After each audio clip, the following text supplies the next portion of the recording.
Voici la vidéo bilan des films de 2022. J'ai recensé donc tous les films que j'ai vus au cinéma, ainsi que les films que j'ai vus ailleurs, sur d'autres plateformes, alors en tout cas celles dont je me souvenais. J'en ai compté 86 pour donc 51 semaines.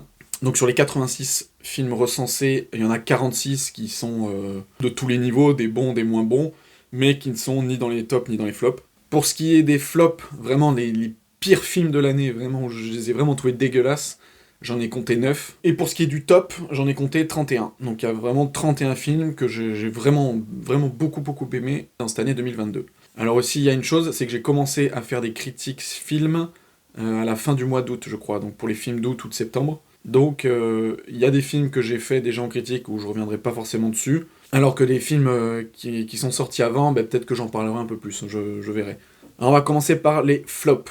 En numéro 9, Thor, Love and Thunder. Alors de base, les films Marvel, je les trouve assez cool. Il y en a qui sont bons, il y en a qui sont pas bons. Dans l'esprit Marvel, film de super-héros, où il y a du fun, de l'action, de la beauté visuelle, voilà, ça reste quand même des films corrects, les Marvel. Et je pense que dans celui-là, ils ont voulu mettre les curseurs au maximum dans le côté fun que les gens ont aimé dans Ragnarok.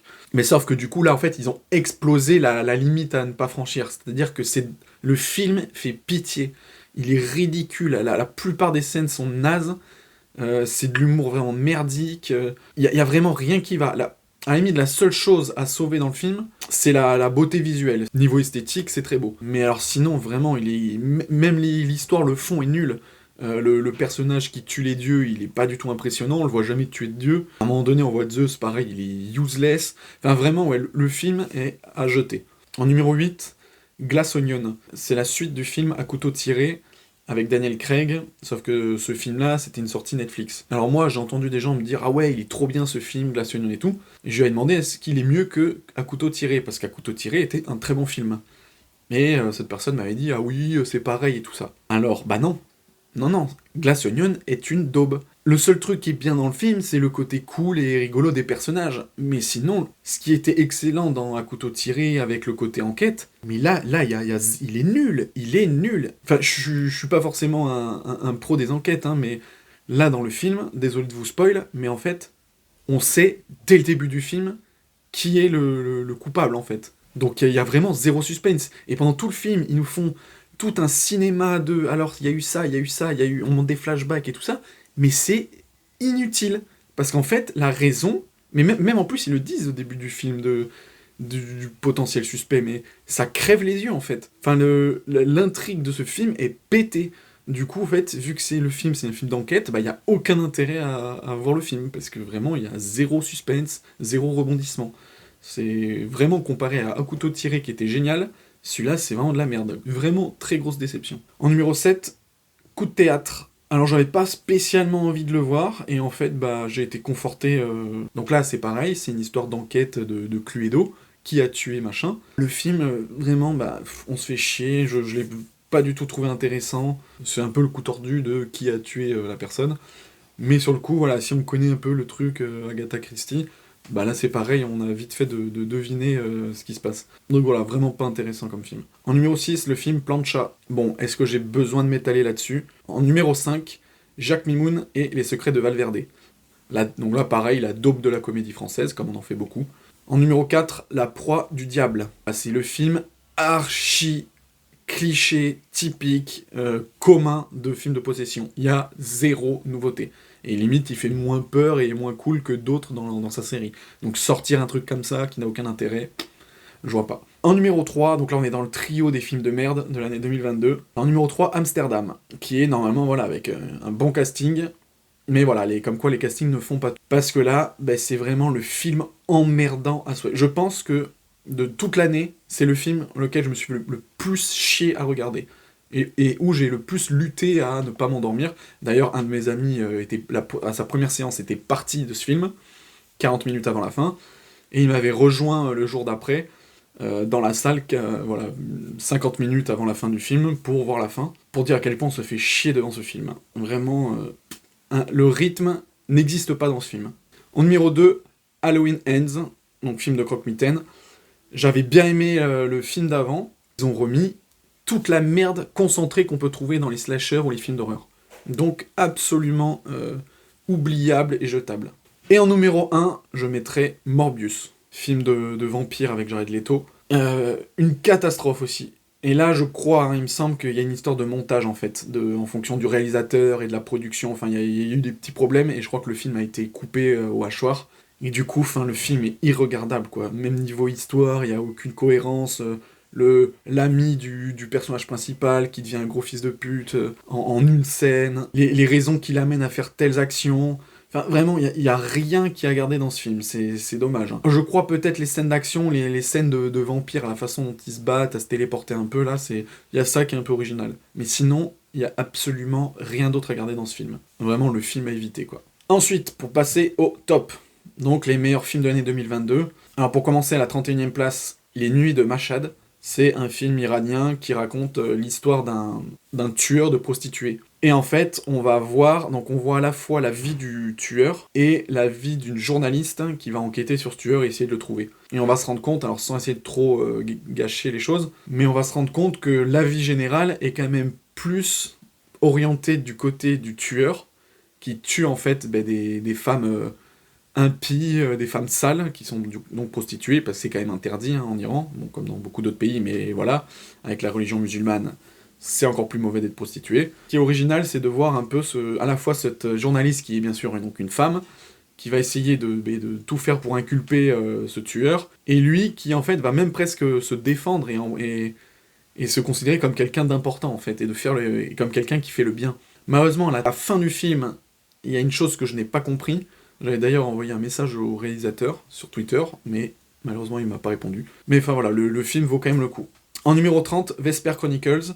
Donc j'en ai parlé, c'est un très bon film, je crois que la réalisation, la production est française. Donc en fait, c'est surtout pour ça que je voulais le mettre en avant.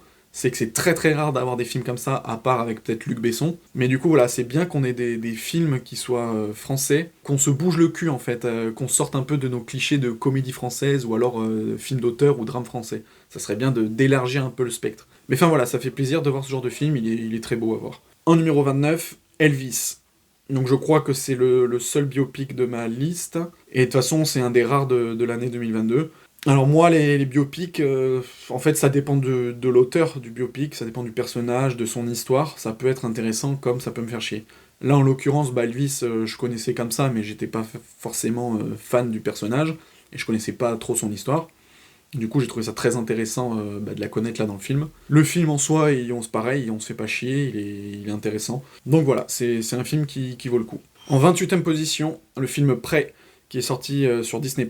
C'est un film qui chronologiquement se passe avant tous les autres films Predator, qui raconte l'histoire d'une jeune fille qui est dans une tribu amérindienne, qui essaye de se faire sa place en tant que, on va dire, chasseuse-cueilleuse dans la tribu, rôle plutôt attribué aux hommes de base, et qui, voilà, dans leur quotidien, ils vont rencontrer le Predator. Alors, il est pas parfait, le film, mais franchement, j'ai bien aimé. J'ai passé un bon moment à voir le film. J'ai aimé ce côté très nature et sauvage, pas forcément beaucoup de paroles, des choses plutôt brutes, et même voilà le Predator dans sa façon d'agir et tout ça. Enfin voilà, le film vaut le coup. En 27e position, Le Visiteur du Futur, un film de science-fiction français. Donc là aussi, encore une fois, ça fait plaisir. Enfin, des gens qui essayent des choses nouvelles et qu'on n'a pas l'habitude de voir, nous, dans notre cinéma français. L'histoire, elle est pas non plus ultra développée, mais c'est un film qui marche. C'est à la fois science-fiction et comédie. Il y a pas de mauvaises choses dans le film. Le film est pas inoubliable, mais voilà, il a le mérite d'exister, il a le mérite d'être là, et donc rien que pour ça, il mérite sa position. En 26e position, Doctor Strange in the Multiverse of Madness. Donc je crois que c'est le seul Marvel de mon top. De l'année, je pense que c'est le seul qui vaut le coup. J'ai bien aimé, donc à la réalisation, c'était Sam Raimi, celui qui avait fait la trilogie Spider-Man, mais c'est surtout celui qui avait fait les Evil Dead, les films d'horreur. Et en fait, ce Marvel, je l'aime bien, parce que il change de... Enfin, si vous comparez ce Marvel et tous les autres Marvel, il change vraiment dans la façon de le tourner, c'est-à-dire qu'on sent un petit côté horrifique au film. Alors bien sûr, c'est un Marvel, donc c'est pas un film d'horreur, mais il y a énormément de situations, ou de petites scènes, ou d'ambiances qui sont horrifiques. Et ça, sur le coup, j'ai bien aimé, parce que ça change de voir un Marvel comme ça.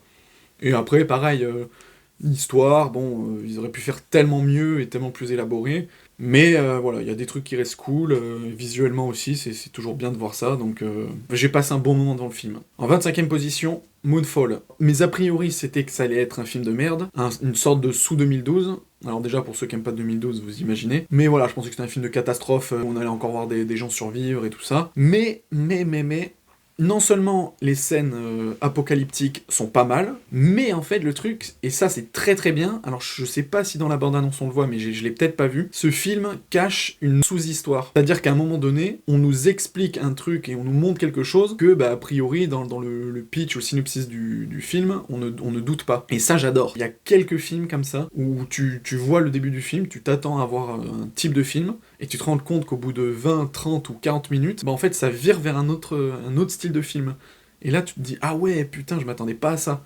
Et ça, rien que ça, franchement, je trouve ça génial dans les films. Et donc là, pour ça, Moonfall, je suis bien content parce que ce twist-là, je l'avais pas anticipé. Et donc du coup, ça donne quelque chose de nouveau au film, en fait, quand on le voit. En numéro 24, le film espagnol d'horreur Abuela. Alors c'est un des rares films d'horreur qui est dans mon top, je crois qu'il y en a 2, et celui-là en fait partie. Alors il faut savoir que les films d'horreur, alors sans compter les comédies musicales qui, sur le coup, sont le genre cinématographique que je déteste et que je n'aime pas voir. Il faut vraiment que je me force pour voir un film de comédie musicale. Sinon, voilà, je vois et je suis ouvert à tous les autres genres, mais le genre horreur est un des pires pour moi. Un des pires dans le sens des plus mauvais. C'est-à-dire que, allez, sans exagérer, on va dire que 9 films sur 10 est une pure daube. Après, dans le 1 sur 10, il y a la moitié qui peut être correcte, et peut-être une autre moitié qui peut être vraiment bien et positif. Mais sinon, voilà, c'est vraiment le genre de la daube. Et donc, Abuela, justement, il fait partie de ce 10%. Alors peut-être déjà que ce soit espagnol, ça change, et ça aussi j'aime bien voir des films qui changent des films français ou américains, mais c'est aussi le côté original, c'est-à-dire que c'est une jeune espagnole qui fait ses études de mode en France, et qui en fait doit retourner en Espagne auprès de sa grand-mère, pour l'aider, parce qu'en fait elle est plus ou moins en fin de vie, elle a eu je crois un AVC ou quelque chose comme ça. Le truc c'est qu'en fait elle va se rendre compte à force de rester avec elle, que sa grand-mère elle est pas bien, et qu'elle lui veut du mal quoi. Et en fait elle va à un moment donné, ça va être crescendo, elle va tout faire pour essayer de se barrer de cet appart, et en fait elle va pas y arriver. Enfin voilà, le film est vraiment très bien fait, et l'horreur marche bien dedans. C'est un bon film d'horreur. En 23e position, Le Menu. Alors c'est particulier, parce que, en fait, je m'attendais à mieux de ce film, et ça aurait pu être un très bon film. Si je dois être honnête, j'ai été un peu déçu, c'est-à-dire que le film, voilà, dans quelques mois, je l'aurais oublié, et il est pas sensationnel. En fait, l'histoire, encore une fois, c'est original. De mémoire, je n'ai pas vu d'autres films qui parlent de ça. D'un mec cuisinier qui va inviter des gens, et qui va faire ce qu'il va avoir dans le film. Donc moi, en fait, je suis friand du fond plus que de la forme. Et donc, un film qui change, ou qui a jamais été fait, que j'ai jamais vu, rien que pour ça, j'aime lui mettre une bonne note. Donc là, ce film, même si malheureusement j'en attendais plus, je trouve qu'il mérite quand même sa place dans le top du classement. En 22e position, Avatar, la voix de l'eau. Alors juste avant, je disais que je suis plus dans le fond que la forme, mais là, sur le coup, c'est l'exact opposé, c'est-à-dire que il a quasiment 9 sur 10 sur la forme, même peut-être plus, mais par contre, sur le fond, il frise le 1 sur 10. Mais le truc, c'est qu'en fait, la forme, elle est tellement sublime, elle est tellement parfaite, elle est tellement unique, que je ne pouvais pas ne pas le mettre dans le top, ou le mettre tout en bas du top, quoi. J'ai pas été déçu, dans le sens où je savais que l'histoire allait être merdique, mais voilà, en fait, j'ai pas eu de surprise pour le côté visuel, vraiment, et j'ai pas eu de surprise sur la déception du fond. Mais le truc, c'est que là, avec le recul, maintenant, je sais que je vais m'en rappeler du film. C'est-à-dire que même si le film, scénaristiquement, c'est une merde, en fait, il est tellement unique et tellement beau visuellement, que quelque part, Avatar, ça fait partie, on va dire, du patrimoine cinématographique. Donc c'est pareil, voilà, je trouve que Avatar mérite aussi d'être dans le top. C'est pas un grand film sur le côté émotion, cinéma, mais c'est un grand film sur le côté technique, en fait, du cinéma. À la 21e place, 3000 ans à t'attendre. C'est un film original, il m'a pas transcendé non plus que ça, mais voilà, je trouvais que c'était un très beau film, encore une fois que c'était original, la façon de le présenter, de le faire, avec ces histoires-là, donc vraiment il n'y a rien à dire, c'est un beau film. À la 20e position, The Northman. C'est l'histoire donc d'un enfant de roi viking dont le père va se faire zigouiller et qui va essayer de s'échapper en fait de la famille pour ne pas se faire zigouiller par le clan adverse, et qui va grandir tout ça, et qui va se former, qui va devenir un guerrier, qui va vivre sa vie en parallèle, et en fait à un moment donné, pour X raisons, il va retrouver l'assassin de son père. Il y a de l'action, il y a de la violence, il y a des chants forts, il y a des belles images, c'est un très très beau film, il est très brut, mais faut pas s'attendre à voir un film d'action complet, quoi. Il y a beaucoup de scènes où ça reste posé. En tout cas, voilà, le film, encore une fois, c'est original. On n'a pas l'habitude de voir ce genre d'images, de sons, de chants, même d'action. C'est un film qui est beau et qui est bien à voir. En 19e position, Everything Everywhere All at Once. Film très original, encore une fois, l'histoire est complètement folle. Une sorte un peu de Doctor Strange avec le multiverse. Mais voilà, il n'y a pas de super-héros, c'est des gens plus terre à terre. Et en fait, il y avait une belle leçon de vie, une leçon de morale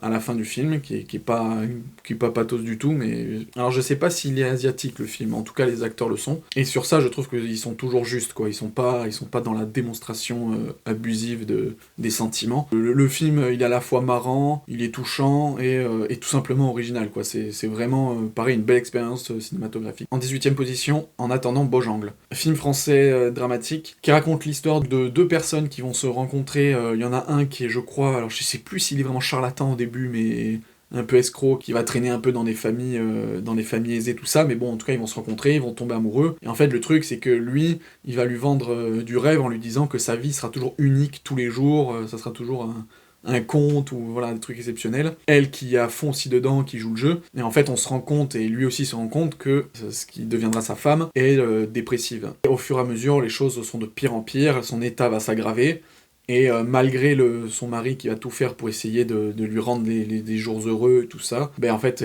on se rend compte que ça va être très très dur de passer le cap. Voilà, j'en dis pas plus, mais en tout cas, c'est un très beau film qui mérite la place dans le top 20, quoi. En 17ème position, le film d'horreur Smile. Alors voilà, je crois que c'est le meilleur film d'horreur du classement. Alors sur le coup, j'ai été extrêmement bien surpris, parce que je m'attendais à une daube, surtout en voyant la com qu'il y avait dessus et la pub. C'est un film d'horreur qui marche, les scènes de stress, d'épouvante, d'horreur et tout ça, elles fonctionnent bien. Sur le jumpscare, il y en a très très peu, je crois. Et les scènes vraiment d'angoisse, elles fonctionnent bien. L'histoire aussi, il faut le souligner, est originale. On en a pas entendu parler de films comme ça. Tout se mélange bien pour ce film d'horreur, on passe un bon moment. Et donc pour ceux qui l'ont pas vu, ben dommage, parce que vraiment c'était un film à voir. En 16ème position, Asbestas. Alors je ne sais pas si le film est franco-espagnol ou quoi. C'est un film qui se passe en Espagne avec des acteurs français et des acteurs espagnols, où c'est l'histoire d'une famille qui déménage pour vivre en Espagne en tant que, alors j'ai pas le terme exact, mais voilà, il est cultivateur de fruits et légumes. Sauf que dans ce village où ils sont, qui est très pauvre, il y a d'autres familles de paysans, d'artisans, et il y a une mesure qui a été mise par le gouvernement. Ils ont pour projet de mettre des éoliennes un peu partout dans la région, sauf que il faut un vote, je sais plus si c'est à la majorité ou à l'unanimité. En tout cas, il faut voter pour ou contre. Et le truc, c'est que si ils votent pour l'installation des éoliennes, ils auront des sous de l'État. Et en fait, dans ce village, il y a à peu près tout le monde qui veut ces éoliennes, parce que voilà, il y a le côté aussi, ils sont très pauvres. Et en fait, c'est ce couple français qui vient d'arriver, eux mettent leur veto et sont contre l'éolienne. Ce film est très intéressant parce que c'est l'histoire d'une confrontation entre voisins qui va tourner au drame, et aussi de la xénophobie. Alors en fait, c'est bien fait parce que le début du film tourne sur le côté xénophobe, les Français qui sont pas accueillis par ces Espagnols et tout ça. On a pitié tout le long de ces Français, de se dire putain mais les autres c'est vraiment des bâtards et tout ça. Et en fait justement, c'est là qu'il y a une scène qui est bien explicitée sur le côté de l'argent avec l'éolienne. Et en fait, cette scène-là permet de vachement plus comprendre le point de vue des autres. Et de se dire que ouais, c'est compliqué une situation comme ça. Ou justement, forcément, le fait que ça soit des étrangers, ça exacerbe la différence. Et du coup, c'est comme tout, quand on dispute ou quand il y a un truc qui va pas, on appuie sur la différence, et là, forcément, c'est pas d'autres Espagnols, c'est en plus de ça, des Français qui viennent d'arriver dans leur village. Donc ça exacerbe, en fait, la colère et l'énervement. Le film est vraiment très bien. Ensuite, en 15ème position, Compétition officielle, un film espagnol. Je l'ai vraiment bien aimé, alors je sais plus si j'avais vu la bande-annonce, mais je l'ai vu comme ça, je me suis dit tiens, il y a Antonio Banderas, Penélope Cruz, un film espagnol, ça va changer, et franchement, très bien, très agréablement surpris. Alors que si je me rappelle bien, Antonio Banderas, il joue un acteur, mais qui est une star, qui est très connu, et qui a une façon de jouer qui est très libre, et l'autre, c'est un immense acteur de théâtre, je sais plus si on dit acteur, mais en tout cas, voilà, c'est une grande personnalité du théâtre, qui du coup, lui, est beaucoup plus posé, structurel, dans les clous, tout ça. Et Penélope Cruz, elle joue, je crois que c'est la réalisatrice, et donc a demandé à ces deux acteurs de venir pour jouer les deux rôles principaux de son film. Et les scènes sont géniales. C'est-à-dire que la réalisatrice elle est complètement barrée, elle leur demande de faire des choses qui font rire, quoi, qui sont vraiment décalées, et de voir la réaction des deux acteurs avec leur façon de vivre, et leur façon d'être qui est complètement différente. Enfin, les scènes de ce film sont vraiment agréable à regarder. Et derrière ça, il y a quand même un déroulement, une trame dans le film qui se déroule. Mais en tout cas, ouais, vraiment, c'est un film à voir, quoi. Il a pas fait beaucoup de bruit et c'est dommage, parce que vraiment, il vaut le coup. 14ème position, The Woman King. Alors ce film, pareil, j'ai vraiment bien aimé. Une nouveauté, ça change, ça se passe dans un univers africain, donc encore différent, avec des personnages différents, des acteurs différents, une mentalité différente, et bien sûr une histoire, encore une fois, originale, qu'on n'a pas l'habitude de voir. Et j'avais pas trouvé de défaut au film, en fait. Vraiment très agréable. Donc voilà, il mérite sa place. 13e position, The Batman. Alors ouais, du coup, il y a un autre film de super-héros, mais c'est pas un Marvel. Alors ce film, c'était un peu la balance. On savait pas s'il fallait l'attendre absolument ou si ça allait être décevant. Et en fin de compte, ben non, c'est une bonne réussite. Bon alors, bien sûr, on répète toujours la même histoire de Batman. Alors c'est fait à chaque fois différemment. On est toujours un peu à la même situation de vie de Bruce Wayne, quoi, qui évolue pas beaucoup. Mais le fait que ça soit un nouvel acteur, qui le joue sur le coup vraiment différemment, et qui est quand même un peu plus jeune. Et il a apporté vraiment un autre style au personnage de Bruce Wayne, et il a un côté qui est vraiment très brutal, animal, surtout dans les scènes d'action. Très beau visuellement. Et voilà, les scènes d'action qui sont très réussies aussi. La chose qui est décevante dans ce film, c'est l'homme mystère. Alors c'est doublement décevant parce que l'homme mystère, je pense que c'est un des personnages aussi de Batman les plus intéressants, parce qu'il est très cérébral, donc on pouvait trouver vraiment quelque chose de très bien pour même torturer un peu l'esprit de Bruce Wayne, et décevant par l'acteur, parce que l'acteur qui joue l'homme mystère, Paul Diano je crois, est un excellent acteur aussi. Et donc voilà, au final, le personnage et l'acteur, je trouve qu'ils sont un peu décevants pour ce film. C'est dommage. Et même le méchant Colin Farrell qui joue le pingouin. En fait, c'est ça qui est dommage. Alors autant dans, par exemple, The Dark Knight, où c'est le méchant, le Joker, qui prend littéralement la place à Batman dans le film The Dark Knight, autant là dans ce film, c'est bien The Batman qui a le premier rôle dans le film. Parce que c'est vrai que les méchants, je trouve qu'ils sont pas assez élaborés dedans. Et c'est juste ça qui est dommage, mais sinon le film est très bien. En 2e position, Mascarade. Comédie dramatique, on va dire, française. Histoire originale, des acteurs qui jouent bien, on croit à l'histoire, on croit à leur truc, des bons dialogues. En cherchant, j'ai pas trouvé de choses négatives à dire dessus. Donc voilà, excellent. À la 11e place, Les Banshees d'Inisherin. Un film avec Colin Farrell qui se passe en Irlande. Alors ce film, c'est un peu ce qui s'est passé, comme je disais, avec le menu. C'est-à-dire que j'en attendais plus. Je m'attendais vraiment à sortir avec beaucoup d'émotions et à trouver vrai. J'espérais en fait que ce film fasse partie vraiment du top de mes films préférés de l'année. Et c'est en ça que j'ai été un peu déçu. J'en attendais un peu trop. Mais en toute objectivité, ça reste un très très bon film. Déjà, le lieu, les plaines désolées d'Irlande, c'est quelque chose qui change. Les personnages, ils jouent juste tous très bien, avec même leur accent irlandais. Colin Farrell, qui joue un peu le gentil, un peu simple, mais qui va pas dans l'extrême, donc il reste très juste. À côté de ça, on a un autre personnage qui joue un peu un simple d'esprit, qui lui aussi le joue très très bien. L'histoire est complètement originale. Là, vous pouvez pas faire plus loufoque comme histoire. Non, vraiment un très bon film. Il y a la fin aussi qui est un peu particulière, où on peut se poser la question. Alors est-ce que c'est à nous de nous faire une idée de la conclusion, ou est-ce que vraiment l'auteur a une idée et il y en a qui ont compris, il y en a qui n'ont pas compris, je sais pas. En tout cas voilà, le film est vraiment original. On arrive enfin dans le top 10 de l'année, donc en 10e position, Mes rendez-vous avec Léo. Il y avait rien d'exceptionnel, il se passait rien d'exceptionnel, c'est un film en huis clos, où il y a que de la discussion, mais justement, j'adore ça, les films. Déjà les films en huis clos, c'est quelque chose que j'apprécie, et encore plus quand il y a vraiment des films de discussion, quand c'est des films de dialogue. Par exemple, c'est typique et c'est cliché. Tarantino, c'est mon réalisateur préféré, notamment par les dialogues de ses films. Je les trouve géniales. Les scènes de dialogue sont exceptionnelles. Et donc, du coup, là, dans Mes rendez-vous avec Léo, c'est un film de dialogue où c'est deux personnes qui se parlent pendant tout le film. L'histoire, top. Les acteurs qui jouent parfaitement bien. Il y a des messages intéressants dedans. Vraiment un très bon film de l'année 2022. En 9e position, Bones and All. Alors comment traiter le cannibalisme d'une façon originale ? Voilà, Bones and All. Il est bien fait, donc c'est un film qui est lent, il se passe pas des choses de fou. En fait, c'est un film qui est très contemplatif, quoi. On les regarde, on les suit. Pareil, il y a des scènes les scènes qui sont très intéressantes, c'est aussi les scènes de dialogue. Notamment la scène où ils sont deux devant le feu de camp avec deux autres personnes qui sont plus ou moins comme eux. Et même d'autres moments du film où ça parle de cette façon d'être cannibale. Donc voilà, dans les films 2022, Bones and All est un film qui marque. En 8e position, Le secret de la cité perdue. Alors ça, c'est un film qui, a priori, pourrait ne pas être dans un top, parce que c'est un film d'action, comédie, mais en fait, il est tellement génial au niveau des acteurs, des dialogues, des scènes et tout ça, qui est vraiment drôle. C'est de l'humour, moi, qui marche à 100% dessus. Je peux être très critique sur beaucoup de films d'aventure, de comédie ou quoi, mais voilà, ce genre de comédie est vraiment top. J'adore les acteurs, leur façon de jouer et tout ça. Alors là, sur le coup, l'histoire, c'est pas du tout original, c'est pas ça qu'il faut chercher. Après, il y a un truc qu'il faut savoir, c'est que quand je vais voir un film, généralement je sais pourquoi je vais le voir. C'est pour ça que c'est ridicule de noter, de se dire oui mais tu peux pas mettre j'avais eu ça à un moment donné dans un commentaire, tu peux pas mettre un film de super-héros au-dessus d'un film d'auteur ou machin et tout. Le truc c'est que, oui bien sûr que de dire ça, ça paraît évident, mais en fait il faut pas le voir comme ça. Déjà c'est personnel par rapport aux émotions qu'on a eues, à tout ce qu'on a ressenti, et aussi aux attentes, c'est-à-dire que voilà, il y a des films d'auteur qui m'ont déçu, Et là, ce film d'action, je n'attendais pas à pleurer dans le film, ou à avoir des frissons et tout ça. Et en vrai, je m'attendais pas non plus à que ça soit un très bon film. Niveau scénario, j'y allais pas pour ça. Et en sachant ça, en voyant le film, j'ai pris un pur plaisir, quoi. C'est vraiment de la rigolade, avec des bonnes scènes. Donc voilà, il fait vraiment partie de mes top films de l'année.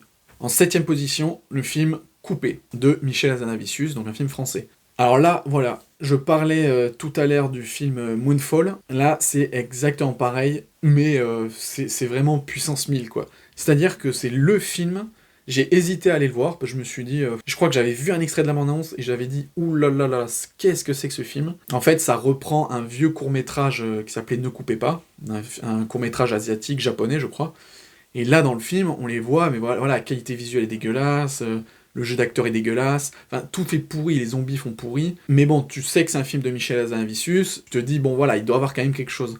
Mais le truc, c'est que vraiment, la bande-annonce, je me suis dit, oh là là, est-ce que je vais vraiment le voir? J'y suis allé, et pendant même les 10 premières minutes, je me suis posé la question de si je devais me barrer de la salle. Je me suis dit, je vais pas subir 1h30 de ça, parce que voilà, c'est nul. Et heureusement que je suis resté, parce que, je crois que c'est au bout de 30 minutes, il y a un twist inattendu qui est génial. Enfin, vraiment, c'est... Et pour tous les amateurs de cinéma, je vous conseille de voir ce film. Enfin, vraiment, voilà, au final, il fait vraiment partie de mes films préférés de l'année, parce que, une énorme surprise en voyant le film. Et, même au-delà de la surprise, c'est un film qui est cool. Il est vraiment cool à regarder. Après, voilà, je peux rien dévoiler sur le film. Il m'a bien marqué pour cette année 2022.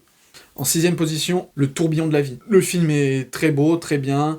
L'histoire originale, des choix de vie ou des destins de vie, si on avait fait tel choix, ça nous aurait mené à tel ou tel endroit. Les acteurs jouent bien, c'est un film dramatique qui fonctionne, il est beau, il est touchant. Mais ce film ne serait peut-être pas dans mon top s'il ne m'impactait pas personnellement. Ce genre de film, j'en connais un de mémoire, c'est Mr. Nobody, avec Jared Leto, qui est sorti au début des années 2000, où c'était pareil, c'était un mec vieux qui racontait une histoire à un journaliste et qui lui expliquait son passé, sauf que comme il était vieux, il perdait la mémoire, et en fait il lui disait « Alors est-ce que j'ai choisi quand j'étais petit gauche ou droite ?» grosso modo, et en fait à chaque fois dans le film ça donne 3 destins de vie différentes. Cette histoire, ce type de film, c'est pour moi c'est vraiment quelque chose qui me touche et que j'adore. Malheureusement, Mr. Nobody, je ne l'avais pas aimé.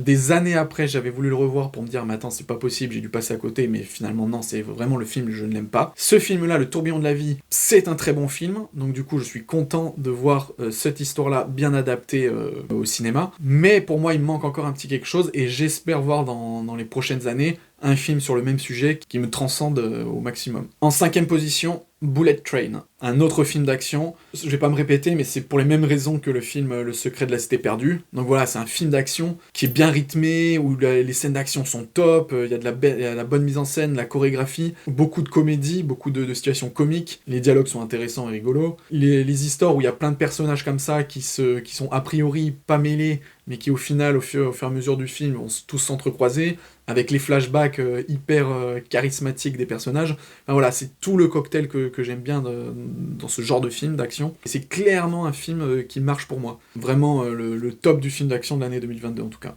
En 4ème position, Les Bonnes Étoiles. Eh ben ce film, il m'a clairement touché. Une autre histoire originale, en plus un film coréen, donc, qui me change des films occidentaux, donc forcément, ça fait du bien. Et puis l'histoire est belle, l'histoire est touchante. Le film n'est pas tiré d'une histoire vraie, mais le contexte est réel. Donc ouais, non, vraiment, vraiment très beau film, les acteurs jouent très bien, ils sont très touchants. J'ai beaucoup aimé le film, donc... ouais, là, j'ai pas d'autre chose à dire, mais il mérite clairement sa place de 4ème film de l'année. On arrive au top 3. Donc, 3ème position, Leila et ses frères, un film iranien. Alors, allez savoir pourquoi, j'adore la plupart des films iraniens qui passent là au cinéma que je vais voir. D'ailleurs, même ce réalisateur-là, qui avait sorti La Loi de Téhéran l'année d'avant, qui fait partie de mes films préférés de 2021, j'attendais du coup beaucoup ce film, parce que je savais que c'était le réalisateur, et en plus, il y a 2, même 3 des acteurs, mais surtout 2 acteurs principaux du film d'avant, qui jouent dans ce film, donc j'étais content quelque part de les revoir, parce que je les connaissais pas avant, Et là, de les revoir, j'ai l'impression que c'est des acteurs iraniens que je connaissais. Et une claque dramatique, ce film. C'est, voilà, encore une fois, les acteurs jouent très bien. L'histoire, elle est simple, mais, enfin voilà, elle est originale aussi, hein. Je n'avais pas entendu ce genre d'histoire avant. Ça pourrait tellement être une histoire vraie, parce qu'elle est, de toute façon, elle est banale, hein, mais que ça en devient dramatique, en fait, de se dire, mais quelle pauvre famille, quoi. Et voilà, et pareil, rien à dire de plus, mais je vous conseille absolument de voir ce film, un très beau film iranien dramatique. Alors là, la première place était difficile à cerner. J'ai quand même fait un choix, j'ai mis en numéro 2 le film Rebelle.